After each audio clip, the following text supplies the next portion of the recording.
The grease from the diner's kitchen had seeped into my skin so deeply that no amount of scrubbing could remove it. I stood at the bathroom sink of my studio apartment in Newark, hands raw and red under scalding water, watching the cheap soap dissolve into nothing. My fingers ached from 12 hours of carrying plates, refilling coffee cups, and forcing smiles at customers who looked through me like I was furniture. 3 years in America, and this was what I had to show for it.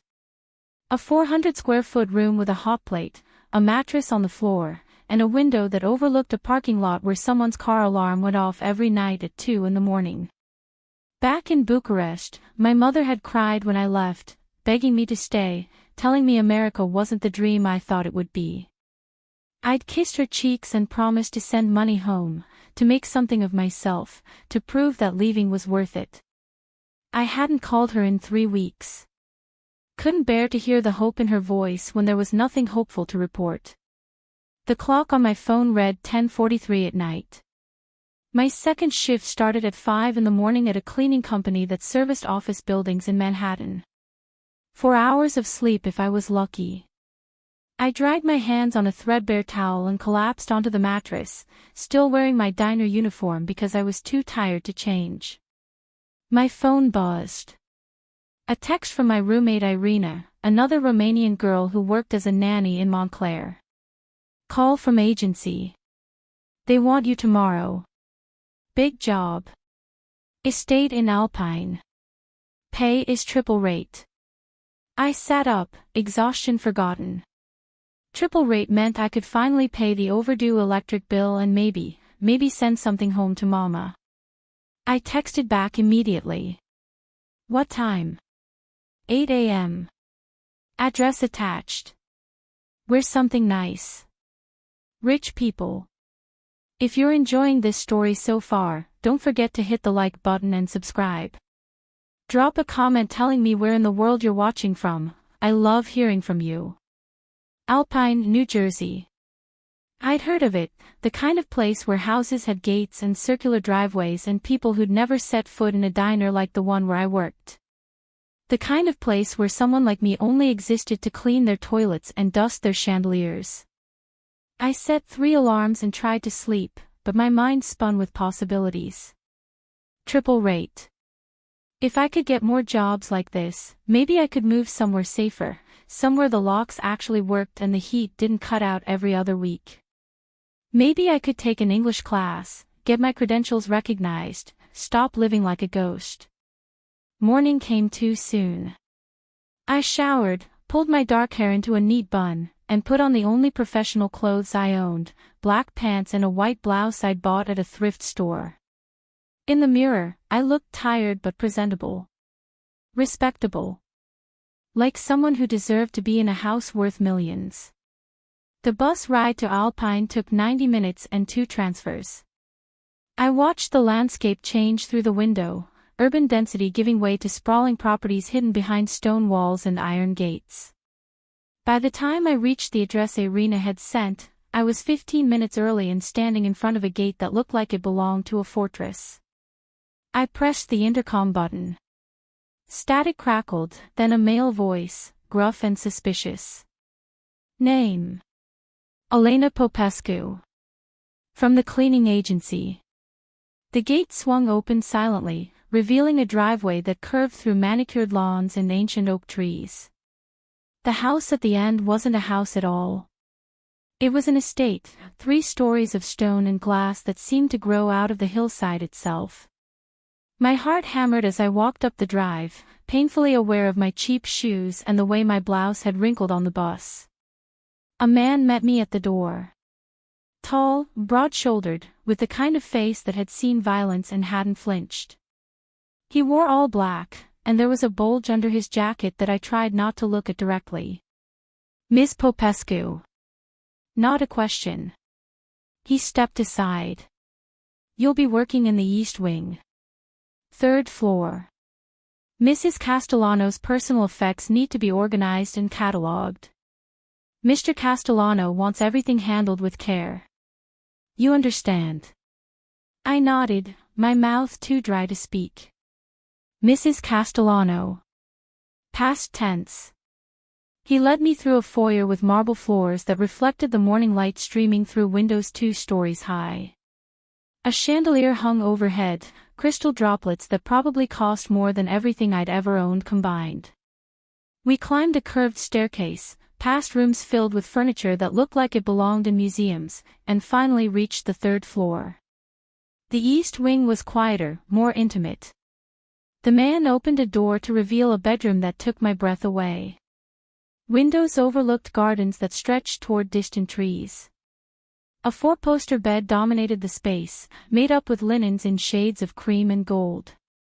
But it was the boxes that caught my attention, dozens of them, stacked against one wall. "Everything needs to be sorted," the man said. "Photos in one box, documents in another, personal items in a third. There's a list." He handed me a clipboard. "Mr. Castellano will check your work when he returns this evening. Don't disappoint him." The way he said it made my skin prickle. This wasn't a suggestion. This was a warning. "I understand," I managed. He left, closing the door behind him with a soft click that somehow felt final. I stood in the center of the room, surrounded by the remnants of a dead woman's life, and tried to steady my breathing. The agency hadn't mentioned this was a deceased person's estate. Hadn't mentioned the guards or the obvious wealth or the sense that I'd just walked into something far more complicated than a simple cleaning job. But triple rate. I needed triple rate. I opened the first box and got to work. The boxes contained a lifetime.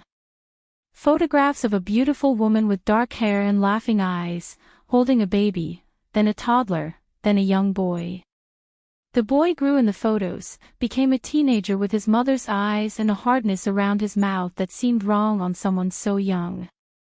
There were fewer photos after that, as if whoever was taking them had stopped caring or stopped being allowed to care. Documents in Romanian. I froze when I saw them, my hands trembling as I lifted the first page.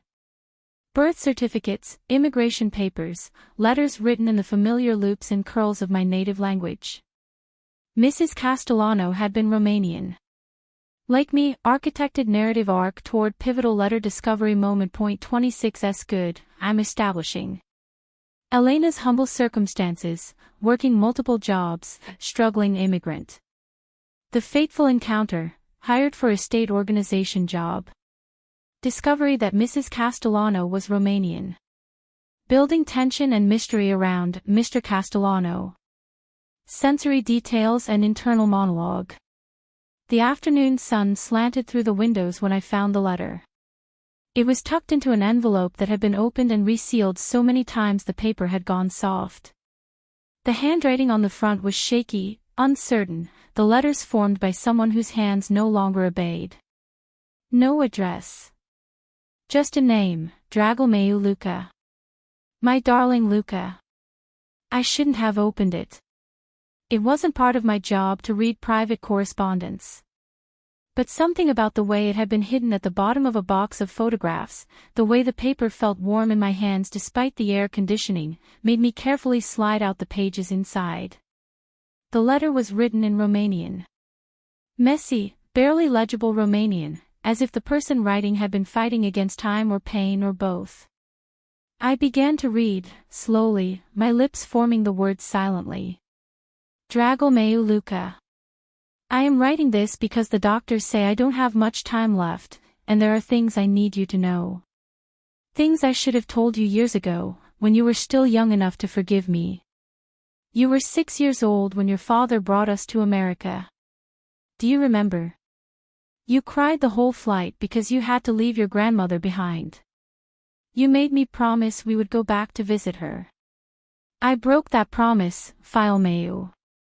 I broke so many promises to you. Your father was not a good man. I know you know this now. I know you've become like him in some ways, and it breaks my heart even as I understand why. When you were 12, I tried to leave him. Do you remember that night? The suitcases packed, the taxi waiting outside. He found us before we reached the door. He sent you to your room and he broke 3 of my ribs. He told me if I ever tried to take you away from him again, he would make sure I never saw you again.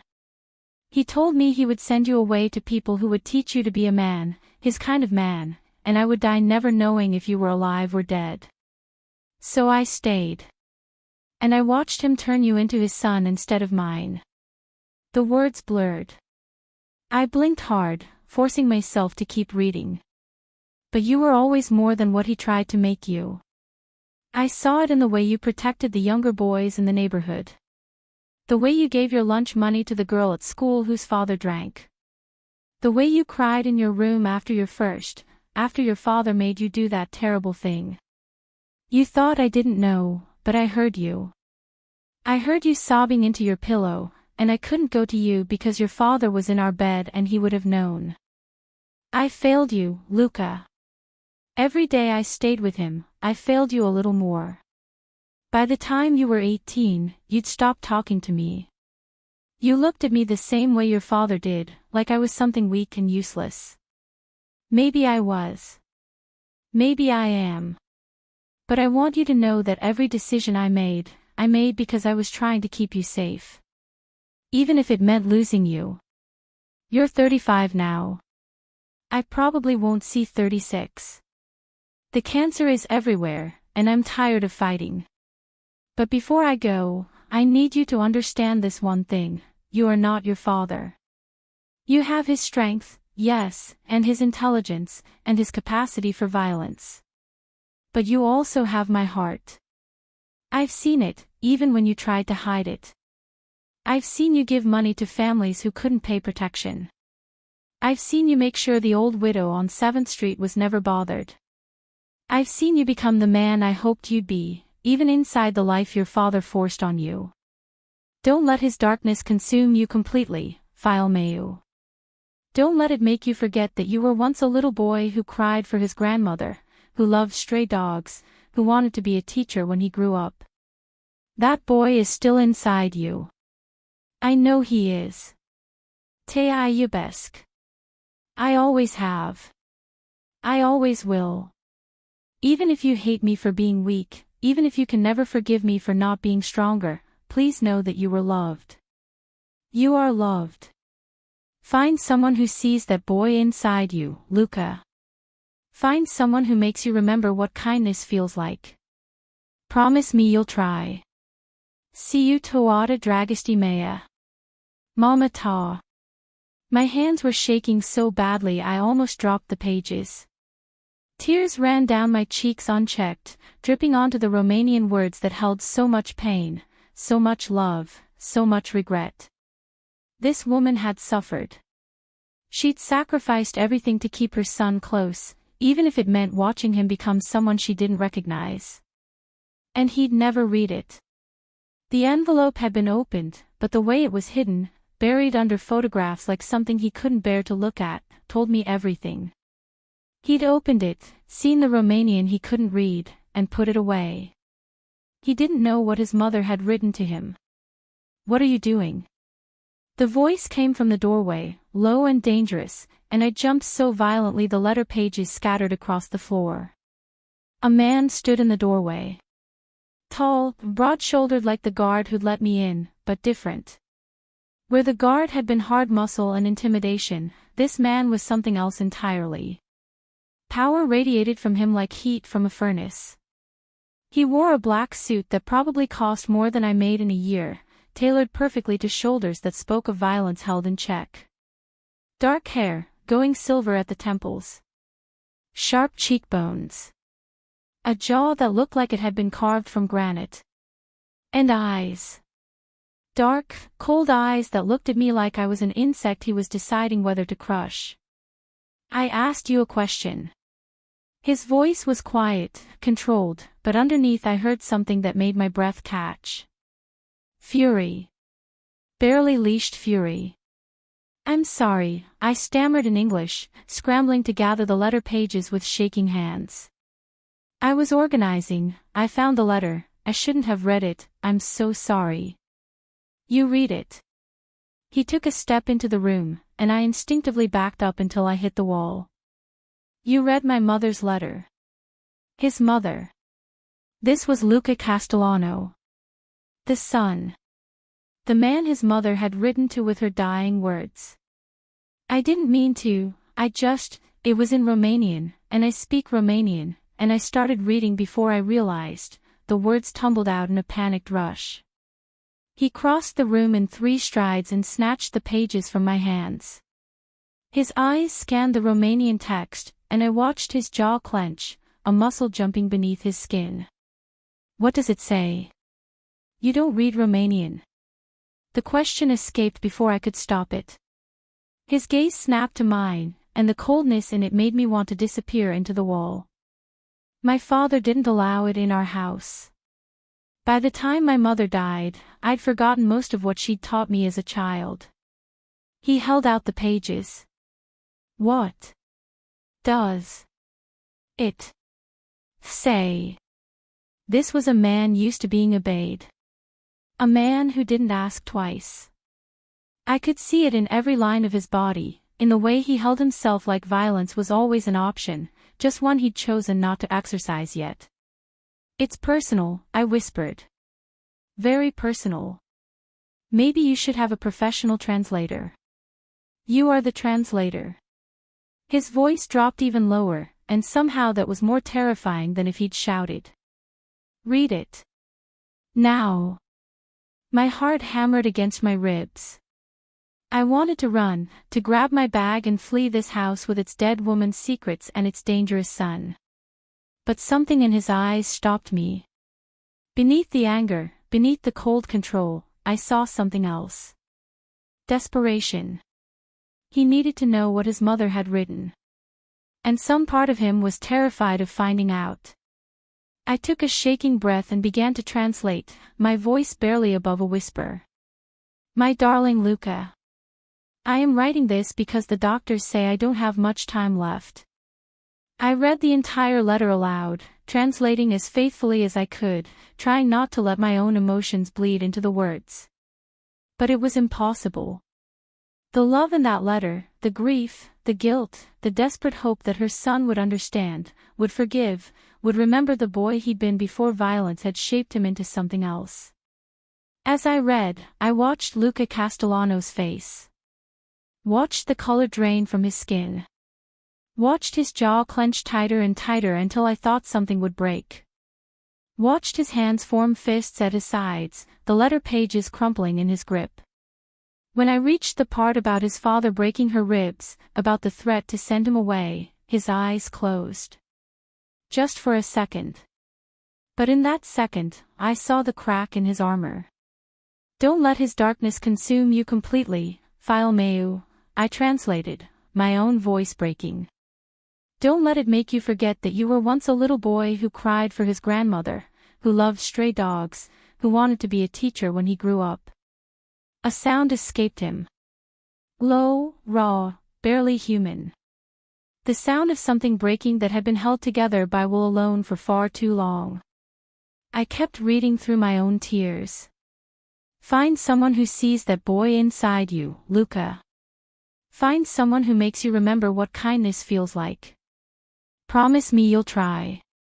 With all my love, your mother. Silence. Complete, suffocating silence. Then Luca Castellano, this man who looked like he'd been carved from violence itself, pressed his palms against his eyes and made a sound that shattered something inside my chest. Not a sob, not quite. Something worse. The sound of grief that had been locked away for years finally breaking free. His shoulders shook. His breath came in ragged gasps. And I stood frozen against the wall, clutching my own hands together, watching this stranger fall apart in front of me over words his mother had written that he'd never been able to read. Words about love and failure and the boy he'd once been. Words that changed everything. Elena is a Romanian immigrant working as a cleaner. She was hired to organize the deceased mother's belongings. She found and read aloud a deeply personal letter from Luca's mother. Luca broke down emotionally upon hearing what his mother wrote. I didn't know what to do. Every instinct screamed at me to leave, to slip out quietly while this powerful man was lost in his grief. but my feet wouldn't move. I stood there, back pressed against the wall, watching Luca Castellano struggle to pull himself together. He turned away from me abruptly, his broad shoulders rigid. One hand came up to grip the back of his neck. The other still clutched the letter pages.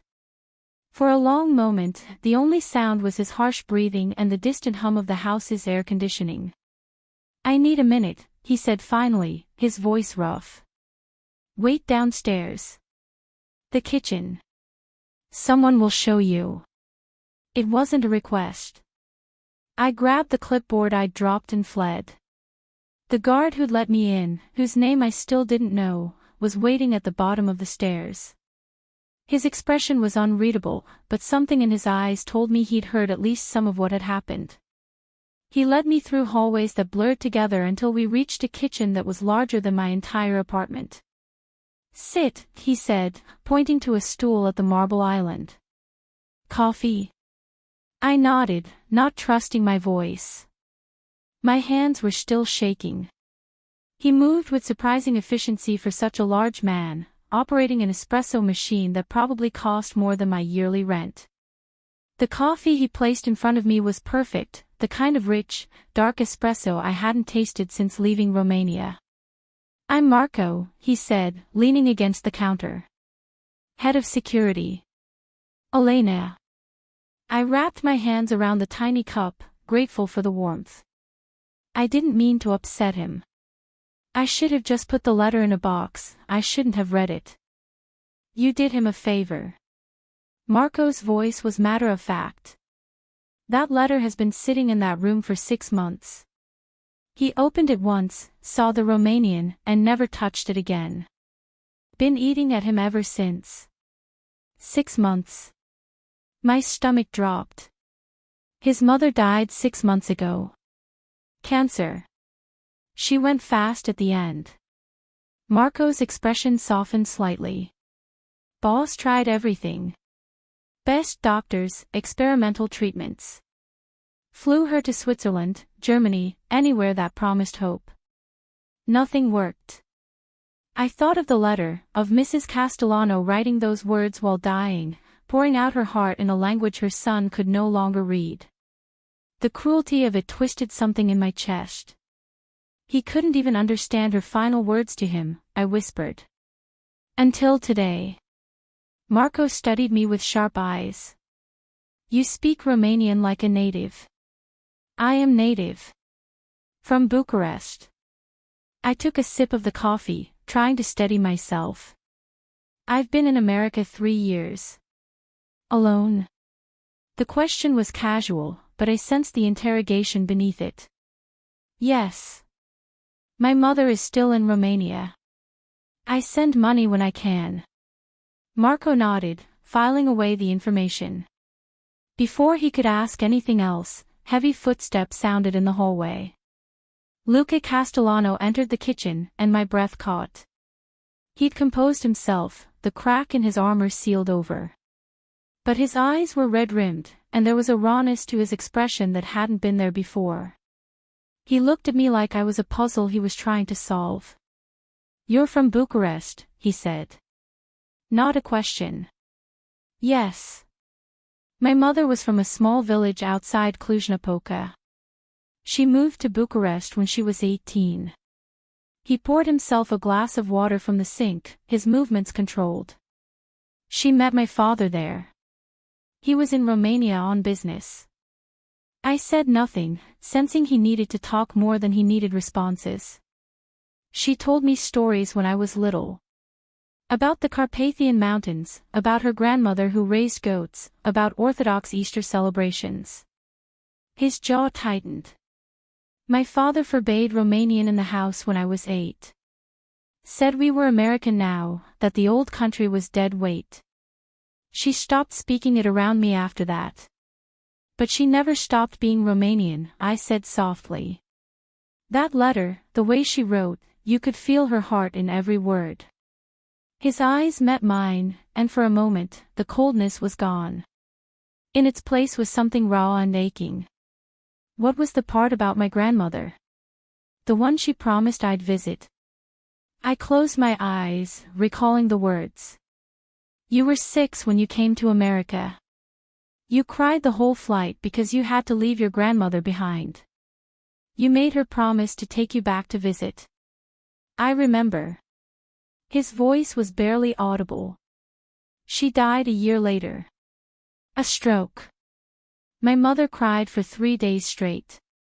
My father wouldn't let her go to the funeral. Said it was a waste of money. The bitterness in his voice was acidic. I wanted to reach out, to offer comfort, but I didn't dare. This man was still a stranger, still dangerous, no matter how much his mother's letter had revealed. The part about trying to leave, he continued, his knuckles white where he gripped the glass.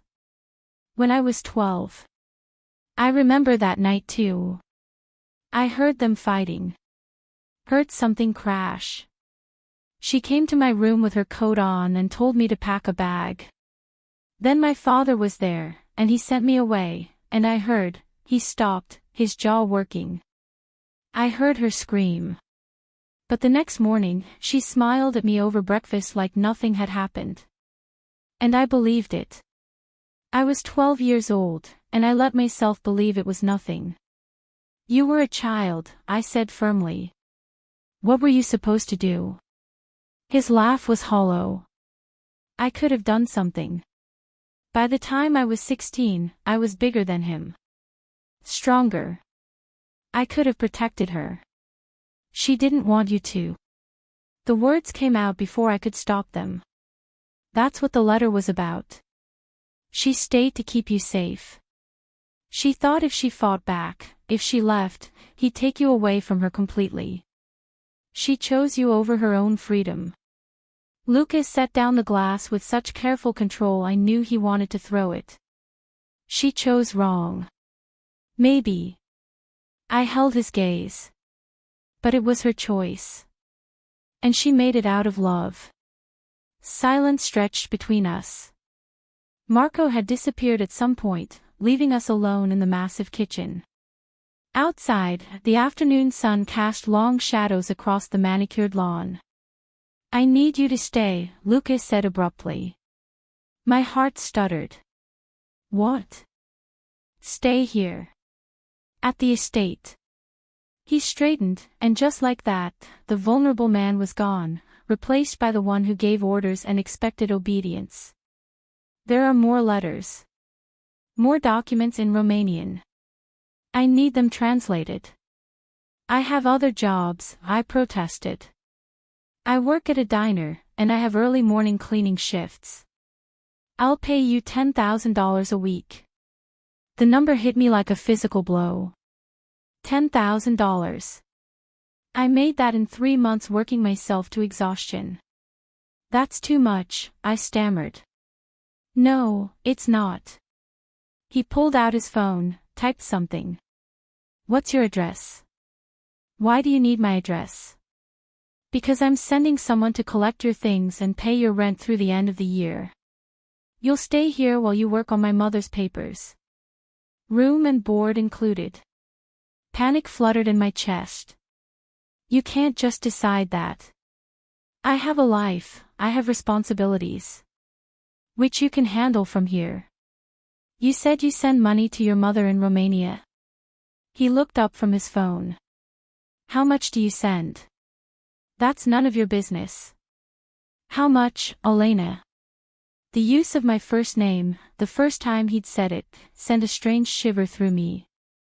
$200. When I can afford it. I'll send her $2,000 a month. Directly to her account. He returned to his phone. You'll have no reason to leave the estate. Everything you need will be provided. This is insane. I stood up, anger finally overriding my fear. You don't even know me. I could be anyone. I could steal from you, I could. You won't. His certainty was unnerving. I had Marco run a background check while we were talking.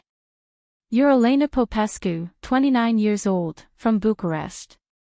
You have a degree in linguistics from the University of Bucharest, which America doesn't recognize. You work 3 jobs, live in a studio apartment in Newark, and you've never been arrested or even gotten a parking ticket. You send money home to your mother every month, even when it means you can barely afford food. His eyes locked on mine. You're exactly who you appear to be.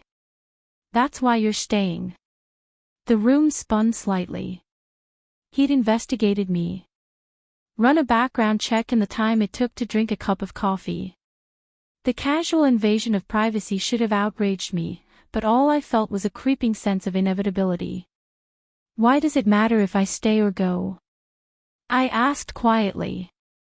Hire a professional translator. They'd be more qualified than me. Because you read that letter like you understood every word, every feeling behind it.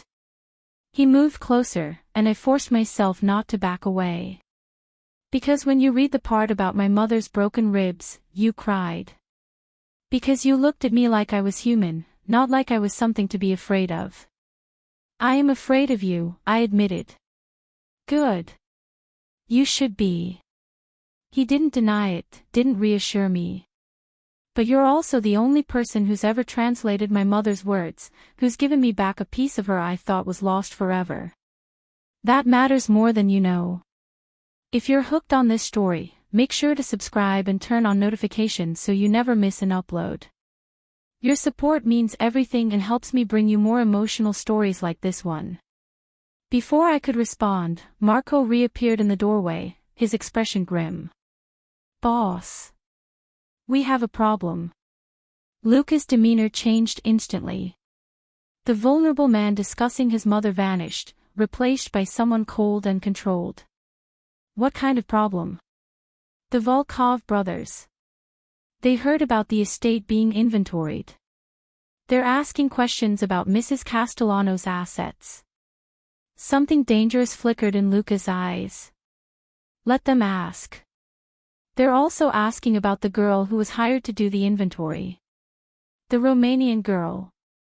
Marco's gaze flicked to me, then back to Luca. They know she's here. My stomach dropped. Who are the Volkov brothers? Rivals, Luca said shortly. They've been looking for leverage against me for months. They won't find it in my mother's belongings.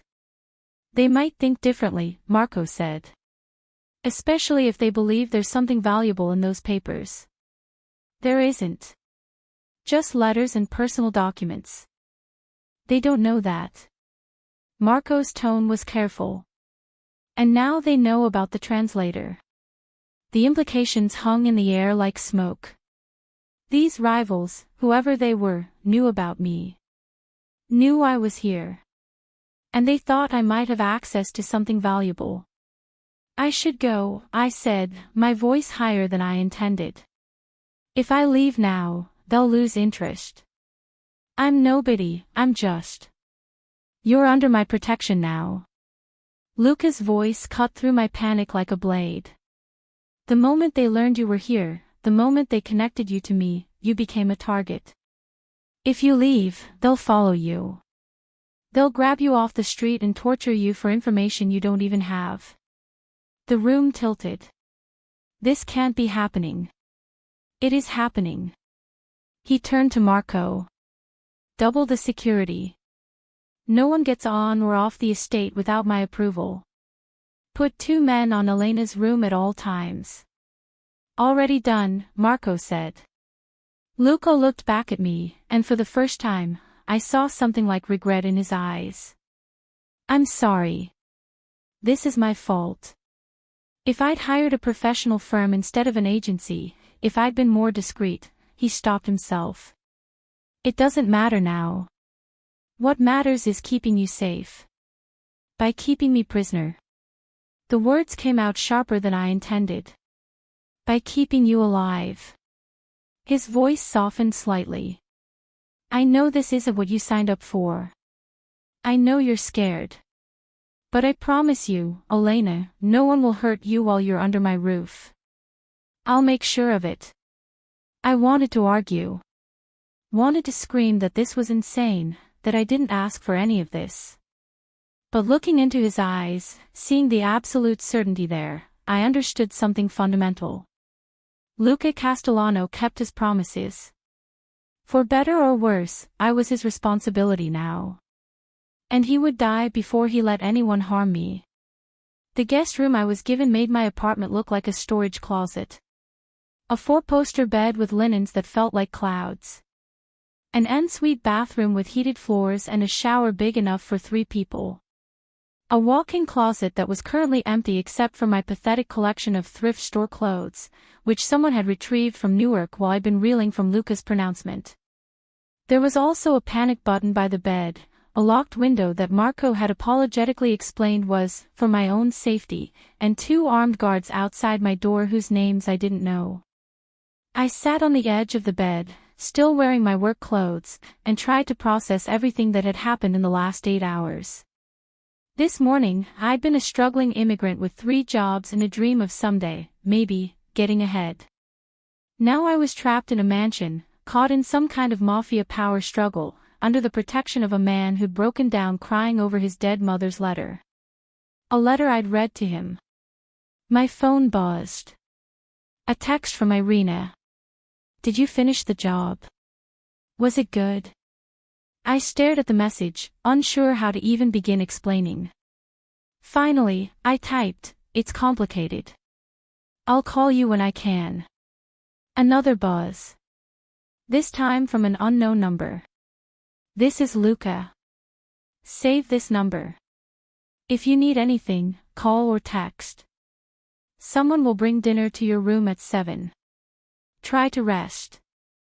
I saved the number, my hands trembling slightly. Luca. Not Mr. Castellano. Just Luca. As if reading my mind, another text came through. And Elena. Thank you. For today. For reading her words to me. You gave me something I didn't know I'd lost. I stared at the message until the screen went dark. Then I lay back on the impossibly soft bed and closed my eyes, trying to ignore the fact that my heart was racing for reasons that had nothing to do with fear. Dinner arrived at 7 exactly. Marco wheeled in a cart with enough food for 4 people, pasta with fresh tomatoes and basil, grilled chicken, a salad with ingredients I couldn't name, bread that smelled like heaven, and a slice of tiramisu that made me want to cry. Boss says you need to eat, Marco said, arranging everything on a small table by the window. He also says if you need anything at all, just press the call button by the bed. Someone will come immediately. Thank you. I meant it. Despite everything, despite the guards and the locked windows and the invisible danger circling the estate, everyone had been kind to me. Marco paused at the door. For what it's worth, I've worked for Luca Castellano for 12 years. I've seen him do things that would give you nightmares. But I've also seen him give everything to protect the people under his protection. If he says you're safe here, you're safe. After he left, I ate mechanically, barely tasting the food despite its obvious quality. My mind kept returning to Luca's face when I'd read the letter. The way he'd shattered. The sound of his grief. I thought of my own mother back in Bucharest. What would I do if I received a letter from her after she died, written in a language I could no longer read? If I knew her final words existed but couldn't access them. The thought made my chest ache. Around 9, there was a soft knock at my door. Not the guards. Someone else. I opened it to find Luca standing in the hallway, looking somehow different. He'd changed into dark jeans and a simple black t-shirt that showed the tattoos I hadn't noticed before, curling up his forearms. Without the armor of his suit, he looked younger. More human. I'm sorry, he said immediately. For all of this. For dragging you into my world. For making you a target. It's not your fault the Volkov brothers are watching you. It is, actually. I've been taking territory from them for the past 6 months. They're desperate to find something they can use against me. His jaw tightened. I didn't think they'd move this fast. I leaned against the doorframe, suddenly exhausted. What do they want? My routes. My connections. My business. He smiled without humor. My life, probably, if they could manage it. And now they think I'm valuable to you. Yes. He met my eyes. Are they wrong? The question hung between us, loaded with implications I wasn't ready to examine. I'm just a translator, I said finally. You're more than that, Elena. You know you are. He stepped closer, and I could smell his cologne, something dark and expensive. You gave me back my mother's voice today. That's not nothing. Anyone who spoke Romanian could have done the same. But you're the one who did. His hand came up, hesitated, then gently touched my cheek. The gesture was so unexpected, so tender, that I froze. You cried while reading her words. You felt her pain, her love. That's not something you can fake. My breath caught. This close, I could see the flecks of gold in his dark eyes. Could see the scar along his jawline that I hadn't noticed before. Could see the exhaustion and grief etched into the lines around his mouth. I should let you rest, he said, dropping his hand. Tomorrow, if you're willing, I'd like you to go through more of her things. There are other letters. Documents I've never been able to read. I need to know what else she left behind. Okay, I whispered. He nodded, then turned to leave. At the last moment, he looked back. Elena. The money I'm sending your mother. It's not conditional on anything. Even if you decide you don't want to help me, even if you want to leave as soon as it's safe, I'll still send it. She raised a good daughter. She deserves to be comfortable. Before I could respond, he was gone, his footsteps fading down the hallway. I closed the door and leaned against it, my heart pounding. Luca Castellano was dangerous. He was a criminal. He operated in a world of violence and corruption that I wanted no part of. But he'd broken down over his mother's letter. He was sending money to my mother without asking anything in return. He'd looked at me with eyes that saw me, really saw me, in a way no one had since I'd left Romania. I should have been planning my escape. Should have been counting the days until the Volkov brothers lost interest and I could return to my normal life. Instead, I found myself thinking about tomorrow. About reading more letters. About learning more about the woman who'd loved her son so desperately and the man he'd become because of it. About Luca. The next 3 days fell into a strange rhythm. Each morning, I'd wake to find breakfast waiting outside my door. I'd eat alone, then make my way to Mrs. Castellano's room where boxes of her life waited to be catalogued. Luca came every afternoon, sitting in the chair by the window while I translated letters, read diary entries, explained documents. He rarely spoke while I worked, just listened with an intensity that made my skin prickle with awareness. His mother had documented everything. Her courtship with Luca's father, written in the hopeful language of a young woman who thought she'd found security and love. Her pregnancy, described in tender detail. The first years in America, full of loneliness and longing for home. Then the entries changed. Became darker. She wrote about her husband's violence in careful, coded language, as if afraid someone would find her diary. About the first time he hit her, then the second, then the time she stopped counting. About watching her son grow harder, colder, learning to survive in a world where violence was currency. About the day Luca, at 16, came home with blood on his hands for the first time. I translated it all, watching Luca's face as each revelation landed. Sometimes his expression would shudder completely. Sometimes I'd see anger flash in his eyes. Once, when I read about his mother's pride that he'd protected a neighbor's daughter from assault, something like pain crossed his features. She saw the good in me even when I couldn't, he said quietly after that entry. She was your mother, I replied. That's what mothers do. On the 4th day, everything changed. I was alone in Mrs. Castellano's room, sorting through a box of photographs, when I heard shouting downstairs. Male voices, angry and overlapping. Then a single gunshot that made me drop the photos and freeze. The door to my room burst open. Marco, his weapon drawn, his face grim. "Get down. Now." I hit the floor as more gunshots rang out, closer this time. My heart hammered so hard I thought it would burst from my chest. "What's happening?" I gasped. "The Volkovs. They're hitting the estate." Marco spoke into his radio, coordinating with other guards. "Boss is securing the perimeter. You need to move. There's a safe room in the basement." He hauled me to my feet and practically dragged me out of the bedroom.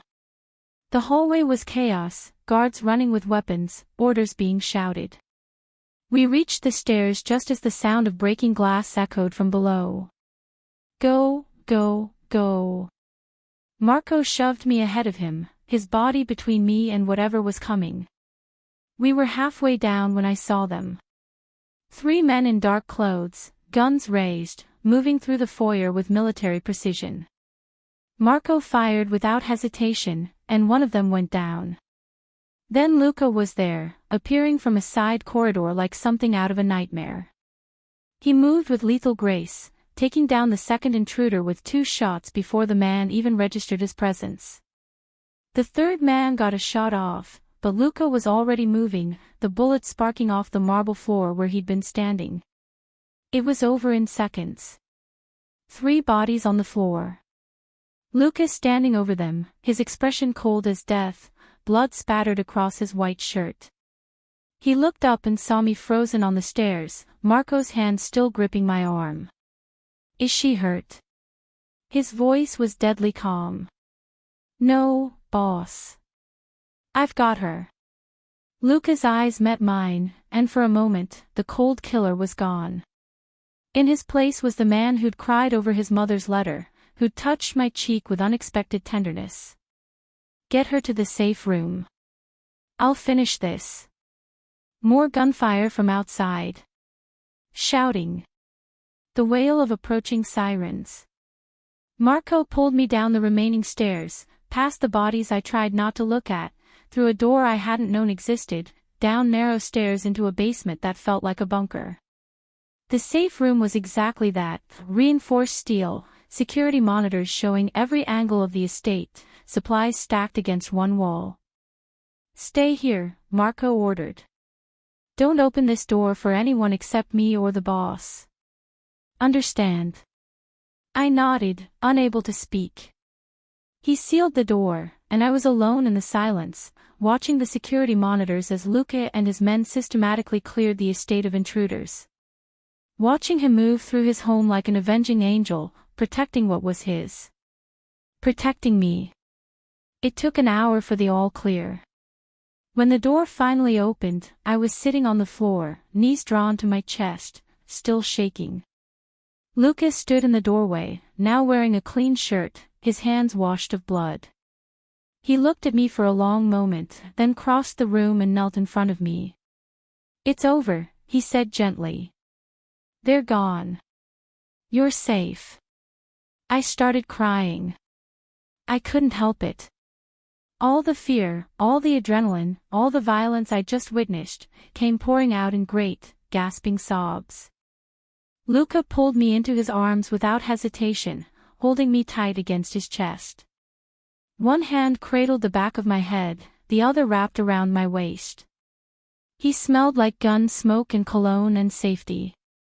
"I'm sorry," he murmured into my hair. "I'm so sorry you had to see that. I'm sorry I brought this into your life." "You killed them," I choked out. "Yes." No hesitation. No excuses. "They came to take you. To hurt you to get to me. I couldn't allow that." I pulled back enough to look at his face. "How many people have you killed?" He didn't flinch from the question. "Too many. More than I can count. More than I can ever atone for." "Are you sorry?" I had to know. Had to understand who I was trusting with my life. His jaw tightened. For some of them. The ones who didn't deserve it, the ones who were just in the wrong place at the wrong time. Yes, I'm sorry for those. His eyes darkened. But the ones who threatened innocent people. Who hurt women and children. Who came into my home to take what's mine. No. I'm not sorry for them at all.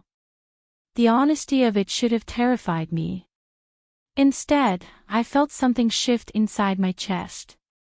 This was who he was. Not a monster, not a hero. Just a man who'd learned to survive in a world where violence was the only language that mattered. A man whose mother had seen the good in him even when he couldn't. I want to stay, I heard myself say. I want to finish translating her letters. Something that might have been relief crossed his face. Are you sure?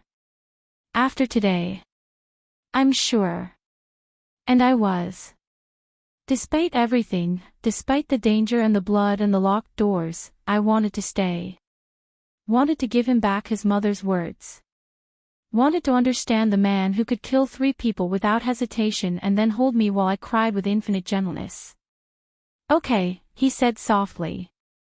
Okay. His hand came up to cup my face, his thumb brushing away my tears. But I'm upgrading security. The Volkovs will try again. And next time, I'll be ready. As he helped me to my feet and guided me back upstairs to my room, past the cleaned floors where bodies had lain an hour before, I realized something that should have frightened me. I felt safer in the arms of a killer than I ever had, working 3 jobs and living alone in Newark. And I had no idea what that said about me. The days after the attack were different. The estate transformed into something between a fortress and a prison. More guards patrolled the grounds. Security cameras appeared in places they hadn't been before. Every delivery was searched. Every visitor was vetted and escorted. And Luca barely left my side. He was there every morning when I woke, sitting in the chair outside my door, laptop balanced on his knee, conducting business while he kept watch. He accompanied me to Mrs. Castellano's room, working silently in the corner while I translated documents. He ate lunch with me in the sunroom, asking careful questions about my life in Romania, my mother, my dreams before America had worn them down to survival. He never touched me again after that moment in the safe room. But I felt his presence like a physical thing, protective and possessive in equal measure. A week after the attack, I found the final letter. It was tucked inside a book of Romanian poetry, written on paper so thin it was nearly transparent. The handwriting was barely legible, written by hands that could no longer hold a pen steady. I read the first line and my breath caught. Luca. I looked up from where I sat cross-legged among the boxes. He was at his usual spot by the window, reviewing something on his tablet. I found another letter. I think it's the last one she wrote. He set down the tablet immediately and came to sit beside me on the floor, close enough that our shoulders touched. When was it dated? I checked. 2 days before she died. His jaw tightened, but he nodded. Read it to me. I smoothed the delicate pages and began to translate, my voice soft in the quiet room. Dragul meu Luca. This will be my last letter to you. The morphine makes it hard to write, hard to think, but I need you to know these final things before I go. I'm not afraid of dying. I'm only afraid of leaving you alone. You've been alone for so long, my son. Even when I was standing right beside you, you were alone, living in that cold world your father built around you. But I see something changing in you. These last months, as you've cared for me, I've seen glimpses of the boy you once were. The way you sit with me in the evenings, holding my hand even when I can't speak. The way you brought me those lilies from the garden because you remembered they were my favorite. The way you cry when you think I'm sleeping. You are not your father, Luca. You never were. You carry his name and his legacy, yes. You've done terrible things in his service. But your heart is your own. And it's a good heart, even if you've learned to hide it. I want you to promise me something. When I'm gone, when you've grieved and raged and done whatever you need to do to survive my loss, I want you to find someone to love. Not someone who fears you or wants your power or needs your protection. Someone who sees you. All of you. The violence and the tenderness. The darkness and the light.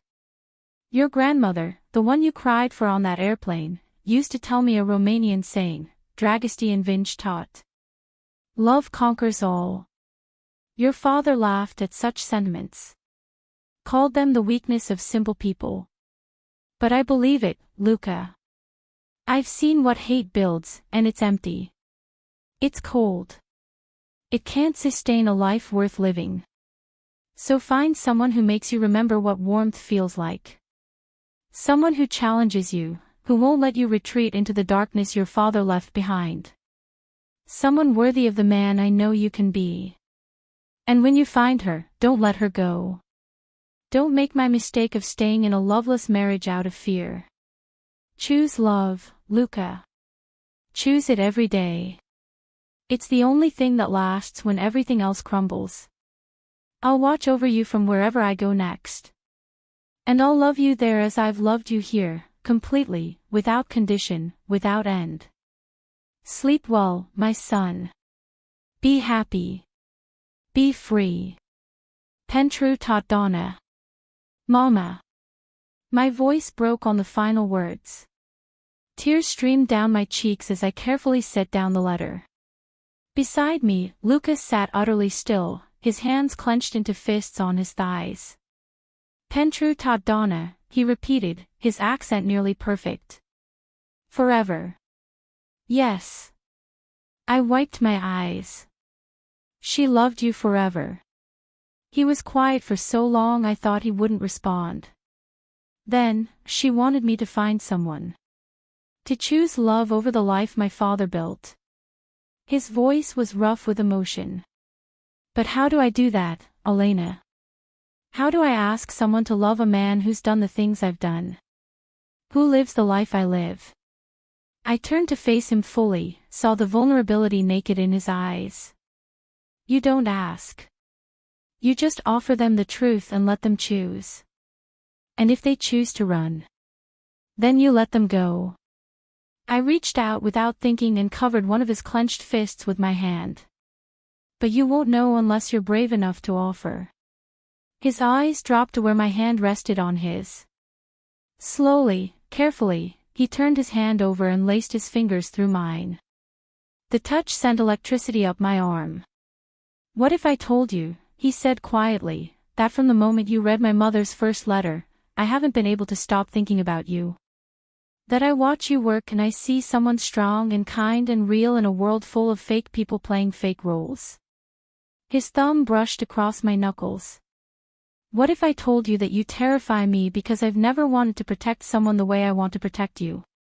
Never wanted someone to see me the way you see me. My heart hammered against my ribs. I'd say that terrifies me too. Because I'm dangerous. Because you make me feel things I didn't think I'd ever feel again. The confession escaped before I could stop it. Because when you look at me, I feel seen. And I've been invisible for so long that it hurts to be seen. His hand came up to cup my face, the gesture achingly gentle. You could never be invisible, Elena. You're the brightest thing in my world. He leaned in slowly, giving me time to pull away, to reject this dangerous thing building between us. But I didn't pull away. I met him halfway, and when his lips touched mine, something inside me that had been frozen for years began to thaw. The kiss was soft at first, questioning. Then deeper, more certain. His hand slid into my hair while mine gripped his shirt, pulling him closer. He tasted like coffee and mint and promises I shouldn't believe but desperately wanted to. When we finally broke apart, both breathing hard, he rested his forehead against mine. This is a terrible idea, he murmured. The worst, I agreed. You should run from me while you still can. I know. I kissed him again, shorter this time but no less intense. I'm not running. Elena. Your mother wanted you to find someone who sees all of you. The violence and the tenderness. The darkness and the light. I pulled back enough to look into his eyes. I see you, Luca. And I'm not afraid. He made a sound low in his throat and pulled me into his arms, holding me so tightly I could barely breathe. His face buried in my hair, his heart pounding against mine. I don't deserve you. Probably not. I smiled against his shoulder. But you have me anyway. For the first time since I'd met him, Luca Castellano laughed. Really laughed. The sound was rusty, as if he'd forgotten how, but it was genuine and warm and it transformed his entire face. In that moment, surrounded by his dead mother's belongings, holding a man who'd killed to protect me, I felt something I hadn't felt in years. Hope. The next 2 weeks were stolen moments between danger. Luca taught me to shoot, his hand steadying mine on the gun while he explained angles and breathing. I taught him Romanian phrases, laughing when his accent mangled words I'd known since childhood. We read his mother's diary together, her words painting a picture of a woman who'd loved fiercely despite everything. At night, he'd come to my room with wine and conversation, sitting on the chair by my bed until I fell asleep. He never pressured me for more than I was ready to give. Never assumed. Just stayed close, a protective presence in the darkness. I called my mother and told her about the money Luca was sending. She cried with relief and asked who this generous employer was. I told her he was a good man who'd lost his mother, which was true, even if it wasn't the whole truth. Bring him to Romania, she said in our language. Let me meet this man who makes my daughter's voice sound happy again. I promised I would, even though I had no idea if that was possible. If a man like Luca could ever be safe anywhere, let alone in a country where he'd be a foreigner without his army of guards. But I wanted to believe it was possible. Wanted to believe in the future his mother had envisioned for him. Then everything shattered. It was a Thursday morning. I was in the library translating tax documents, boring work that required focus but not emotion. Luca was in his office dealing with something he'd called business complications. Marco stood guard outside my door as usual. The explosion rocked the entire estate. I was thrown from my chair, papers scattering, my ears ringing from the blast. Smoke poured under the door. Alarms shrieked. Marco burst in, his face grim. We're under attack. Real attack this time. They hit the west wall with explosives. He hauled me up. Boss says to get you to the panic room now. We ran through hallways filling with smoke. Guards rushed past us toward the breach, weapons ready. Through a window, I saw figures in black moving across the lawn with military precision. More of them than last time. Better armed. The Volkovs weren't testing defenses anymore. They were coming for blood. We reached the basement stairs just as gunfire erupted above us, close and deafening. Marco shoved me ahead of him, his body a shield between me and danger. We hit the bottom of the stairs and he was reaching for the panic room door when a voice stopped us cold. Marco! Step away from the girl. We turned. A man stood at the base of the stairs, gun trained on us. He was older, maybe 50, with cold eyes and a smile that made my skin crawl. Behind him stood 4 more armed men. Dimitri, Marco said, his own weapon rising. You made a mistake coming here. The only mistake was Castellano thinking he could protect her. Dimitri's eyes flicked to me. The Romanian girl. The translator. The one who's had access to all of Castellano's mother's documents. Very interesting. She doesn't know anything, Marco said. Then she won't be useful for long. Dimitri shrugged. Either way, Castellano will come for her. And when he does, we'll be ready. Over my dead body. If you insist. The gunfight was brief and brutal. Marco took down 2 of them before he took a bullet to the shoulder. He kept fighting, kept putting himself between them and me, even as blood poured down his arm. Then Dimitri shot him in the chest. Marco fell, and I screamed.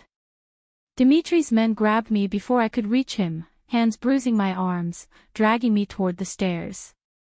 Leave him, Dimitri ordered. He'll bleed out before anyone finds him. Move. They hauled me up the stairs and through the chaos of the battle. I fought, kicking and clawing, but they were too strong. Outside, a van waited with its engine running. They threw me in the back, and we were speeding away from the estate before I could even process what had happened. Marco was dead or dying. The estate was under attack. And Luca had no idea where I was. I was tied to a chair in what looked like an abandoned warehouse, my wrists burning from the zip ties, when Luca's phone rang in Dimitri's pocket. The sound was incongruous against the industrial concrete and rusted metal surrounding us. Dimitri answered, putting it on speaker. Castellano. Glad you could join us. Where is she? Luca's voice was deadly calm, the kind of calm that preceded violence. The translator. She's right here. Safe. For now. Dimitri walked closer to me, trailing one finger along my shoulder. I jerked away, earning a laugh from the men watching. She's very pretty. I can see why you're so protective. If you hurt her, I will burn everything you've built to the ground. Your businesses, your family, everyone you've ever cared about. I will make you watch it all disappear before I kill you. The threat was delivered with such absolute certainty that even Dimitri's smile faltered. Big words from a man in no position to make threats. Here's how this works, you transfer all of your operations to me. Routes, connections, everything. You disappear. Leave the country, leave the life. If you do that, I let the girl go unharmed. Silence on the other end. Then, let me talk to her. Dimitri held the phone near my face. Go ahead, sweetheart. Tell him you're okay. I met his eyes and said in Romanian, the language only Luca and I shared, Nu renuntă la nimic pentru mine. Sunt puternică. Găsește-mă. Don't give up anything for me. I'm strong. Find me. Dimitri frowned, not understanding. But I heard Luca's sharp intake of breath. Heard the emotion he was trying to contain. Te voi găsi, inima mea, he said in careful Romanian. Teo promit. I will find you, my heart. I promise. The call ended.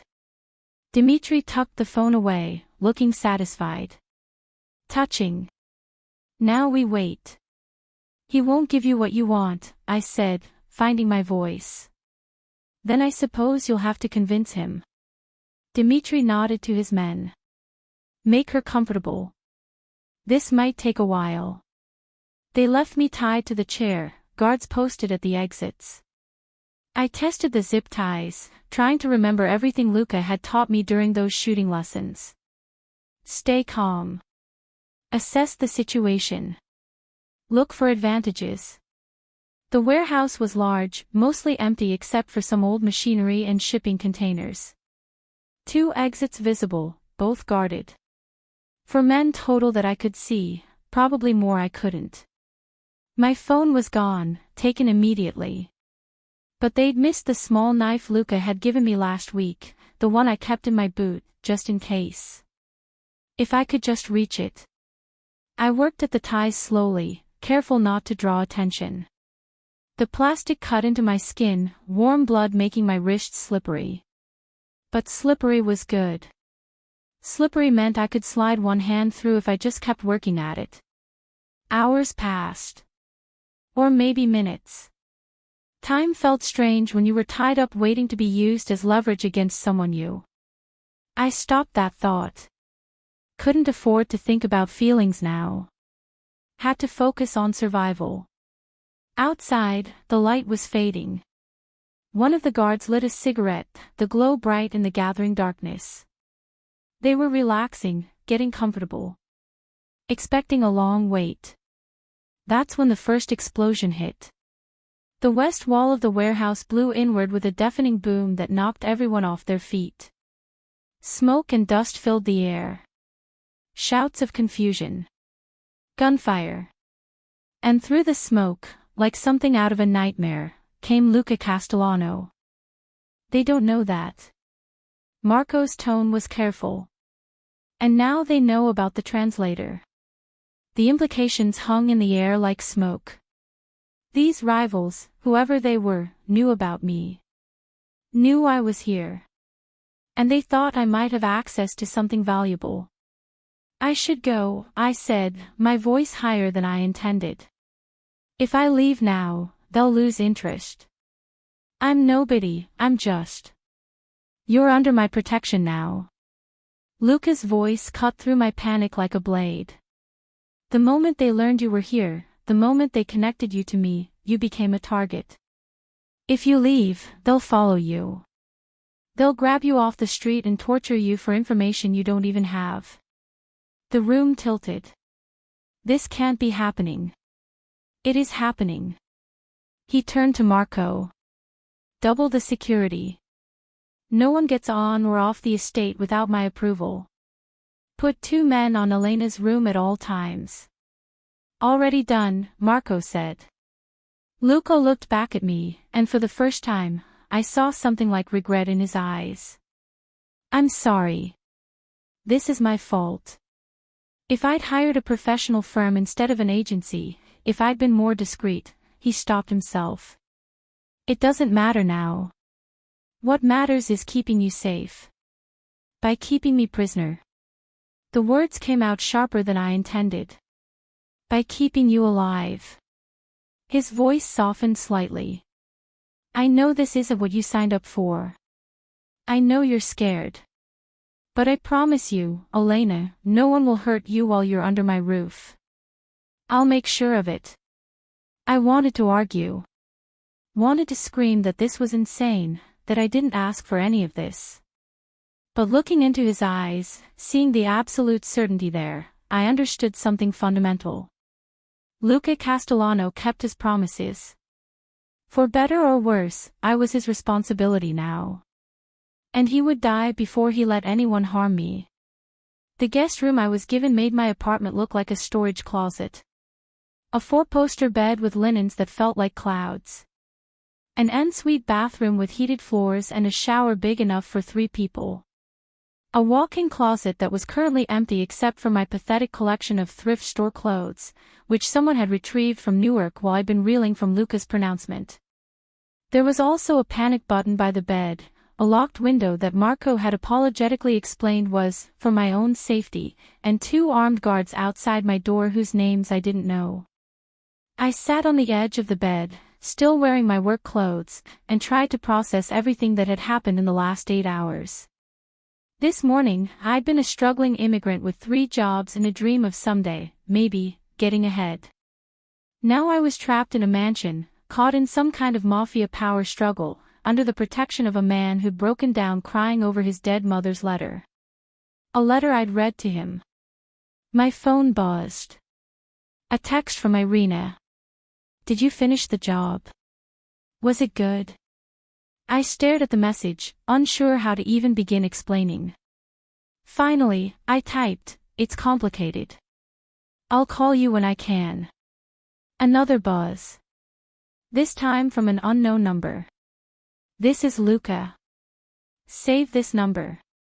If you need anything, call or text. Someone will bring dinner to your room at 7. Try to rest. I saved the number, my hands trembling slightly. Luca. Not Mr. Castellano. Just Luca. As if reading my mind, another text came through. And Elena. Thank you.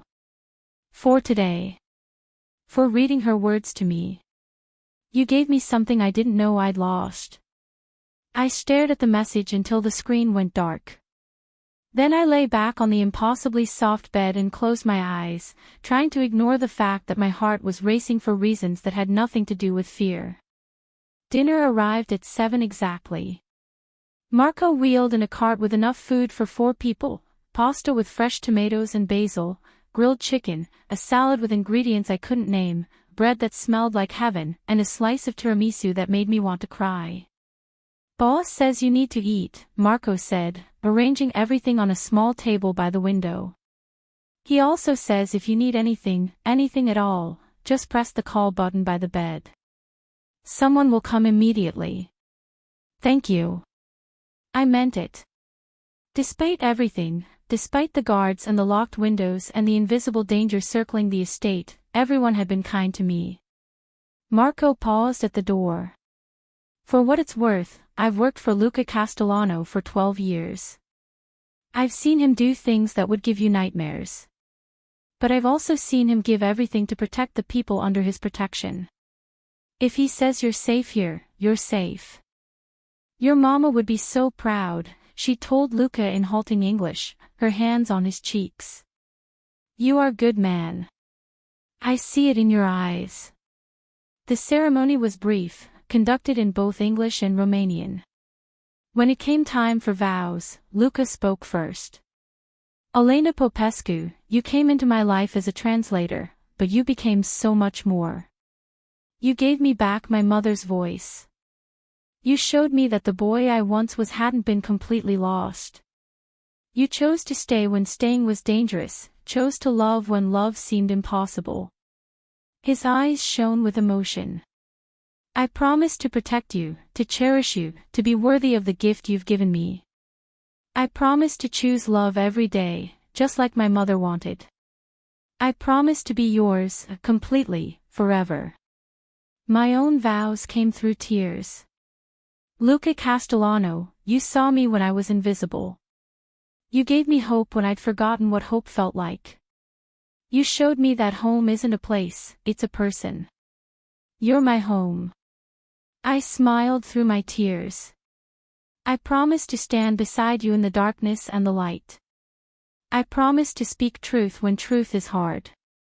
I promise to love you, all of you, without condition, without end. Pentru totdeauna. Forever." When we kissed, sealing vows spoken in 2 languages, I thought of Mrs. Castellano's final letter. About finding someone who sees you. About choosing love over darkness. About Dragostea and Vinge taught, love conquers all. She'd been right. Love hadn't erased Luca's past or changed what he was. But it had given him something to build toward. Something worth fighting for beyond survival. That night, after the small reception, we stood together in Mrs. Castellano's room, now empty of boxes but full of the photographs we'd chosen to keep. Luca held the final letter in his hands, reading the Romanian words he'd learned slowly over the past months. "I found someone," he said softly to his mother's image in a framed photograph. "Someone who sees me. Someone who makes me remember what warmth feels like. Someone worthy of the man you believed I could be."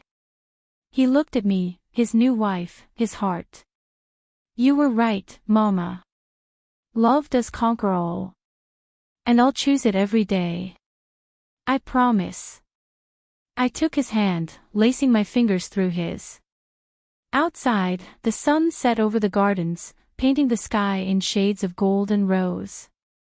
Inside, 2 people from different worlds, brought together by grief and letters and the dying wish of a mother who'd never stopped believing in her son, began their life together. Not perfectly. Not without scars or complications or the occasional crisis. But together. Always together. And that was enough. Thank you so much for watching until the end. If you loved this story, check out the other videos on your screen now. I think you'll really enjoy them. And don't forget to subscribe if you haven't already. See you in the next story.